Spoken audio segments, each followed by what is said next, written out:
Hey, what's up everybody? This is Michael Mock. I just want to share with you what it looks like to do final touch-ups for our bathroom remodel project. This is probably the most critical step because there's all these little details that chances we'll miss. So I'm going to show you a couple of these details that our project management team that we're looking for our clients. All right, let's turn this thing around. So as you can see right here, we've got this really nice fancy mirror. It's got electrical outlet here, transformer parts here. But here's the thing, I was just looking earlier today, we're touching up and look at this. So this, we had to wire the electrical. We're gonna have to put a hole, patch some putty here.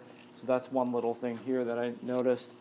I just want to show you a couple more things just that will happen. Okay, so down here at the transition of the base, we haven't finished this up yet.